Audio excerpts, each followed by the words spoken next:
నీకు ఓటెందుకు వెయ్యాలే కేసీఆర్ దొర మా సామాజిక వర్గాలను ముంచినారు గదా తొలి ముఖ్యమంత్రి దళితుడని హామీస్తిరి దొర మాట తప్పుతే తల నరుక్కుంటని బదిలిస్తిరి గదా మీరు దళితుల్ని ముఖ్యమంత్రి చేయలేరు దొర మా దళితులపై కుట్రలెన్నో చేసినారు కదా గతంలో చూసుకోండి ఇప్పుడు అరిగిపోయిన టేప్ ఇప్పుడు ఈ సమాజంలో చైతన్యం కావాలి ఈ సమాజంలో ప్రశ్నలు లేవనెత్తాలి ఈ సమాజంలో పోరాటాలు మొలకెత్తాల గతి తప్పిన రాజకీయ గాడి కాదు మేము పట్టేది మరో పోరాటానికి శ్రీకారం చుట్టబోతున్నాం అరే ఉన్నోడు ఏం చేస్తలేడు అంటే గత ప్రభుత్వం నుంచి 100 విమర్శించినా ఇవాళ ఉన్న దాంట్లో ఒకటి వేయాలి కదా ఫస్ట్ ఇవాళ హాస్పిటల్ పరిస్థితి చూడండి గాంధీ హాస్పిటల్ ఉస్మానియా హాస్పిటల్ పరిస్థితి చూడండి ఎంత ఘోరంగా ఉందో ఇలా పేదోళ్ళ ప్రాణాలు ఎవరికైనా అవసరం ఉన్నాయా అట్లాంటి పరిస్థితి ఇక్కడ దాపురించే అన్నది ఇవల్ల ఆ పార్టీలకి వెళ్ళి వచ్చినాడు ఈ పార్టీ వాళ్ళందరూ ఇప్పుడు కండువలు మారుతున్నాయి జెండాలు మారుతున్నాయి వీళ్ళు మాత్రం నాయకులు అట్లే ఉన్నారు మంత్రులు అట్లే ఉన్నారు రేవంత్ రెడ్డి గారు ఎన్ని పార్టీలు తిరిగారండి చెప్పండి ఎన్ని పార్టీలు తిరిగారు ఒకసారి చెప్పండి మీ కెమెరా ముందు మీ ఛానల్ ముందు ఎన్ని పార్టీలు చెప్పండి మీరు చెప్పు దమ్ముందా మీకు నువ్వు చెప్పు నాకేందుకు చెప్పండి ఎన్ని పార్టీలు తిరిగారు చెప్పండి ఆయన ముఖ్యమంత్రి అదే 30 సంవత్సరాలు ఉన్నటువంటి ఒక దళిత సామాజిక వర్గానికి చెందినటువంటి బక్క జెర్సన్ ఇలా పార్టీ నుంచి వెలివేతకు గురైండు ఇలా అదే దళిత సామాజిక వర్గంలో ఉన్నటువంటి అద్దంకి దయాకర్ గారిని అవసరానికి పావులాగా వాడుకుంటున్నారు ఇవాళ కోమటిరెడ్డి రాజగోపాల్ రెడ్డి గారు ఆనాడు బీజేపీలోకి పోతాడు బీజేపీలోకి పోయిన తర్వాత వాళ్ళ అన్న గారు కోమటిరెడ్డి వెంకటరెడ్డి గారు ఎక్కడ మన ఢిల్లీ పోతారు ఇక్కడ రేవంత్ రెడ్డి గారు సభ పెడతారు ఈ అద్దంకి దయాకర్ గారు ఉసుగొలుపుతారు ముంగడికి పోతారు ఆయన ఏమన్నాడు ఉంటే ఉంటూ పోతావు అన్నాడు కదా ఉంటే ఉంటూ పోతావు అన్న తర్వాత పోయిండు కోమటిరెడ్డి రాజగోపాల్ రెడ్డి గారు రేవంత్ రెడ్డి గారు ఎన్ని విష ప్రయోగాలు చేశారు ఎంత అన్పార్లమెంటరీ గా మాట్లాడారు పొట్టోడు పిసుకెత్తాం కొరికెత్తాం అది ఇది అని చెప్పి ఎంత మాట్లాడాడు మరి అలా మంత్రి ఎవరైండు ఎమ్మెల్యే ఎవరైండు అద్దంకి ఏమైండు చెప్పండి అంటే ఇప్పుడు అగ్రవర్ణాలు అంతా కూడా ఒకటైనాయి అనగారిన వర్గాలే వచ్చింది రెడ్డి రాజ్యం రాసి పెట్టుకో భయ్ వచ్చింది రెడ్డి రాజ్యం అంతే అంతేనా అంతే కదా ఇప్పుడు పొంగులేటి శ్రీనివాసరెడ్డి గారు గతం లేడున్నారు జూపల్లి కృష్ణారావు గారు గతం లేడున్నారు ఇప్పుడు రాజగోపాల్ రెడ్డి గారు ఎన్ని పార్టీలు మారారు ఇట్లా చూసుకోరు మీరు ఒక హిస్టరీ చూసుకోరు వీళ్ళందరేమో మంత్రులే ఎమ్మెల్యే రెడ్డి రాజ్యమే వచ్చిందని నువ్వే అంటున్నావు ఇప్పుడు ఈ అగ్రవర్ణాలంతా 30% ఉంటే మిగతా అనగారిన వర్గాలు కానీ బీసీలు కానీ ఎస్సీలు ఎస్టీలు కానీ వీళ్ళంతా కూడా 70% ఉన్నారు కదా మరి వీళ్ళందరిలో ఎందుకు చైతన్యం వస్తలేదు 30% ఉన్న అగ్రవర్ణాల దగ్గర ఇంత చైతన్యం ఇంత ఐక్యత ఉన్నప్పుడు ఎందుకు ఇంకా ఈ అనగారిన వర్గాలలో బీసీలో ఎస్సీలో ఎస్టీలో 70% ఉంటుంది కదా నువ్వు ఇప్పుడు నీలాంటి వాళ్ళు ఇంకోళ్ళు కొన్ని 100 మంది 100 పాటలు రాస్తా ఉన్నారు మరి ఎందుకు ఆ చైతన్యం వస్తలేదు ఇవాళ ఇప్పుడే కాదు చైతన్యం అనేది మెజారిటీ బ్యాక్వర్డ్ క్లాసెస్ బీసీలు ఎవరైతే ఉన్నారో బీసీ మెజారిటీ సమాజం ఎక్కడ నలిగిపోతుంది అంటే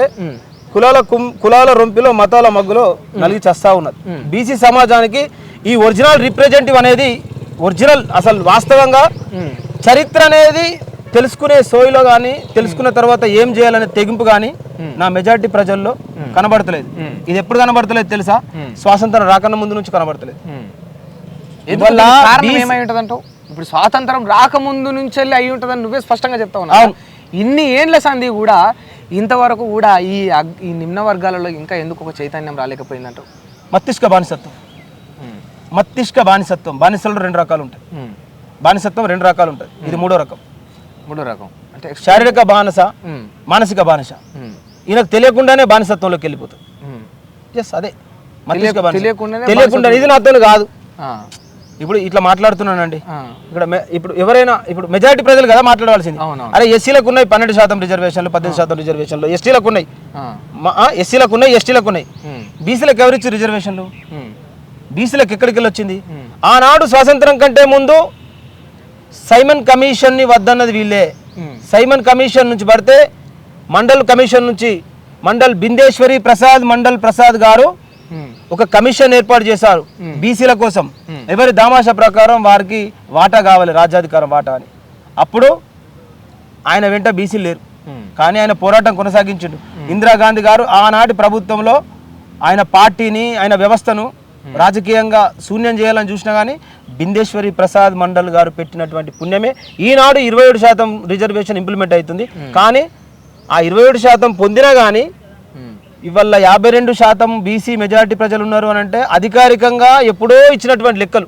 ఇప్పటికీ భారతదేశంలో దేశ జనాభా ప్రాతిపదికన లెక్కలు జరగలే కులగణన జరగలే కదా ఎవరి వాటా ఎంతనే తెలియలే కానీ ఇవాళ బీసీలు మొత్తం మతాల మచ్చులో కులాల రొంపిలో కొట్టుమిట్టాడుతూ ఉన్నారు. నీ కులం పెద్ద, నా కులం పెద్ద. రిప్రజెంటేటివ్ కూడా ఏమున్నారు, అనవసరమైన విషయాల్ని కొన్ని పాయింట్ అవుట్ చేసుకొని వాళ్ళకి అవసరం లేని విషయాలు తెర ముందుకు వస్తున్నాయి, అవసరం ఉన్న విషయాలు మాత్రం కనుమరుగైపోతున్నాయి, అనవసరమైన వస్తా ఉన్నాయి. ఎస్, అంతే కదా. ఇవాళ స్వాతంత్రం వచ్చి 75 సంవత్సరాలు గడిచిపోయినప్పటికీ అరే 52% బ్యాక్వర్డ్ క్లాసెస్ మెజారిటీ ప్రజలు 52% ఉన్నారు కదా. 52% అంటే గెలుపు కంటే 2% ఎక్కువ ఉన్నట్టే కదా. ఎస్సీలు, ఎస్టీలు, మైనార్టీలు, అన్రిజర్వేడ్, ఓబీసీలు వీళ్ళంతా పోయినా కానీ కేవలం బీసీలో 52 ఉన్నారు కదా. మరి బీసీలో 52 ఉన్నప్పుడు ఇవాళ ఒక అగ్రవర్ణ పైన చెప్పకపోతే గ్రామంలో కానీ పట్టణంలో కానీ ఒక వార్డు మెంబరో, ఒక సర్పంచో, ఒక ఉప సర్పంచో, ఒక ఎంపీటీసో ఈ మెజారిటీ ప్రజలకి ఏ కుల పైన అయినా అయ్యేటువంటి పరిస్థితి ఉందా? అయ్యేటువంటి పరిస్థితి ఉందా చెప్పండి మీరు? ఉందా అండి? ఉందా? ఈ భారతదేశంలో కానీ, ఈ తెలంగాణలో కానీ, ఈ ఆంధ్రప్రదేశ్లో కానీ ఎక్కడైనా ఉందా? కాబట్టి నేనేమంటా అంటే తరానికి ఒక్కడు త్యాగం చేస్తూ ఉన్నాడు. ఈ తరంలో ఈ బానిస అంటే ఇప్పుడు కూడా, కానీ తరానికి ఒకటి త్యాగం చేస్తే సాధ్యపడదు కదా. తరం అంతా ఏకమైతే అవుతుంది. ఎస్, నేను అదే చెప్పబోతున్నా. ఎందుకంటే ఇది ఒక్కరి పోరాటం. ఇప్పుడు ఇది నా ఇంట్లోకి వచ్చేది కాదు, ఇంకోళ్ళకి ఇంటికి. ప్రతి ఒక్కళ్ళు బాధ్యతగా నిర్వర్తించి తెలివితో ముందుకు పోయి పోరాటం కొనసాగిస్తేనే ఈ బ్యాక్వర్డ్ క్లాసెస్కి సరైన న్యాయం జరిగినప్పుడే కింది ఎస్సీలకు కానీ, ఎస్టీలకు కానీ, మైనార్టీలకు కానీ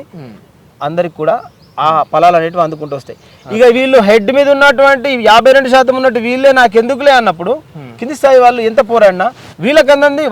వాళ్ళకందంది, వీళ్ళకంది. కానీ వీళ్ళ లాజికల్ ఒక సబ్జెక్టు తెలుసు, ఏమని వీళ్ళు ఇట్లనే ఉంటేనే వాళ్ళు అట్లుంటారు. అదే ఈ నిమ్న వర్గాలను ఎప్పుడు కూడా అట్టడుగున ఉంచితేనే మనం అధికారంలో ఉండొచ్చు అనే ఒక ఆలోచన చేస్తూ ఉంటారు. వాళ్ళు ఉండడమేమో కానీ వీళ్ళు ఉండడానికి సిద్ధమయ్యారు. ఎందుకంటే 75 సంవత్సరాల నుంచి ఏ ఒక్క బీసీ నాయకుడు ఆనాడు మహాత్మా జ్యోతిరావు పూలే చెప్పాడు, అక్షరమే ఆయుధం కావాలని చెప్పి ఈ సమాజం కోసం జీవితం త్యాగం చేశాడు మహాత్మా జ్యోతిరావు పూలే, మాతా సావిత్రిబాయి పూలే. ఈ బీసీల కోసం, ఈ మెజారిటీ ప్రజల కోసం బాబాసాహెబ్ అంబేద్కర్ గారి నుంచి మొదలుకుంటే శివాజీ గైక్వాడ్ నుంచి వాళ్ళు ఇచ్చినటువంటి ప్రోత్సాహంతో చదువుకొని పెద్ద చదువులు చదివి ఈ దేశానికి ఈ అప్పర్ కాస్టులు అందరికీ కూడా సమాన ఫలాలు లభించాలని చెప్పి బాబాసాహెబ్ ఎంతైతే కష్టపడ్డో చివరికి ఆయన ఓడగొట్టడంలో కూడా ఈ మెజారిటీ ప్రజలే కీలక పాత్ర పోషించారు.